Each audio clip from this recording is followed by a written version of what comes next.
But give it up for the man himself, Steve, like you would not, and I advise you should not believe. Everybody, Steve, come on, man, Jesus Christ. Get up here, Steve.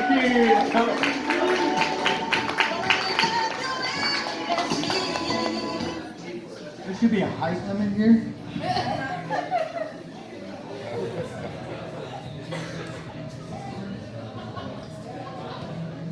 I'm just gonna pick up everything and move it. I know, right? Because no one can save me.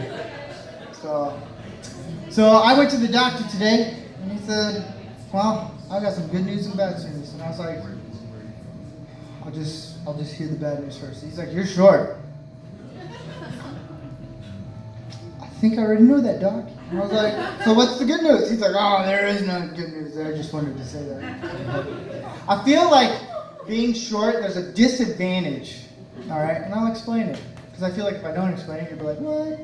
So, being short, it's like when a teacher tells us you can be anything you want to be, that's like, because I wanted to be an NBA player. I grew up watching Celtics, so I was like, ooh, Larry Bird, I can be him.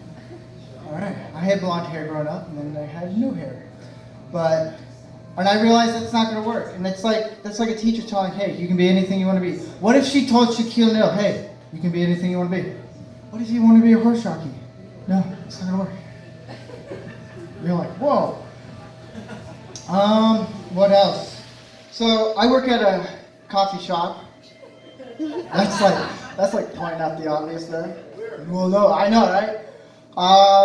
So I'll explain it. So here's the irony of me. I used to work in the film industry for a few years with college and doing it outside of college about 7 years. And I learned something very, very interesting because I used to do, and I still do impersonations of celebrities and just random characters and stuff. I like to do impersonations behind the bar, especially when I train new people. That's always interesting. And I used to be a production assistant. What that is you pretty much do whatever they tell you. If they want coffee, you do coffee. So I pretty much got coffee for everyone in the film industry. And I manage a coffee shop. So I think that was my career choice. So, and one of the things I also learned is don't open your mouth on anything of any conversation. And a bunch of people who were interns, they were like, hey, who can do impersonations? They were trying to do impersonations. And I'm a Midwest guy, and I like to just, I can do that better. And I was hearing them, and I was like, you can't do Christopher Walken's. And I was like, hey, I can do Arnold Schwarzenegger. My brain said, why did you say that? And I was like, yeah. So they're like, all right, do it. And I was like, well, I don't want to do it now. The lunch break's over. And they're like, okay, do it during the dailies when you do all the... So pretty much what a daily is, you go through the entire scenes of all that was filmed in the editing room. Super boring job, and I wanted to do that. I was like, all right, I'll do it. It's pitch black, no one's going to know who it is. Little did I know, it was the producer, director, and I didn't know Arnold Schwarzenegger was in the other room. And it was on a set that I was doing. And it was all quiet, and the guy who told me to do it, and he's like, all right, this is your chance. It's like, dude, no. The guy who I'm trying to get a job, like high-ranking job, is right there. He's like, do it, no one's going to know. Just do it on the beat of when Arnold Schwarzenegger says something. So right as it went dead silent, I missed the beat, and I was like, everybody do the chopper. Maria, get the stoggies.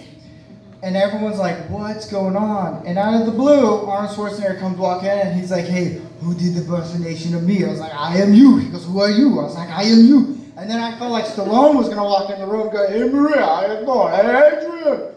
It was a big mistake. So the next day I come in, and the guy's like, what are you doing? I was like, oh yeah, I got fired.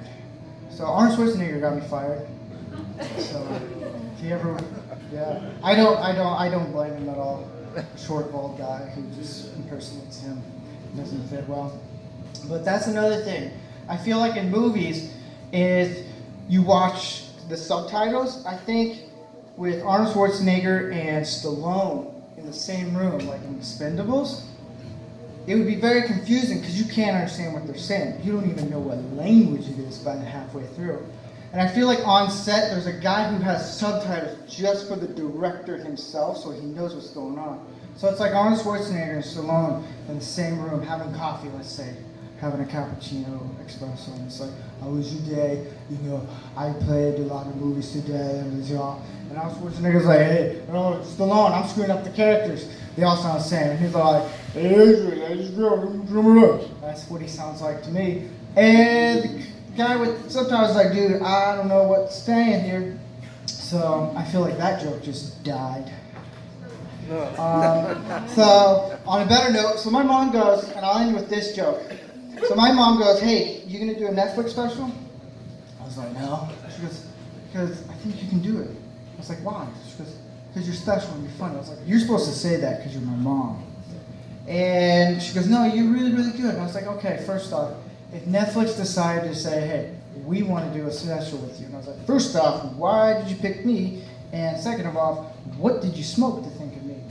But here's the thing, I have guidelines, like me would tell them the guidelines. Hey Netflix, this is my guidelines. I just have a brick wall the size of this carpet, just straight up, like 5-foot wall on each side. Nobody in the room. And they go, hey, why is that? I was like, well, because I have social anxiety with 5 people or more. So you wonder why I'm freaking out. And so if they ask why is that, I'm like, hey, so I can just do a joke like this with nobody. That's it. That's all I got.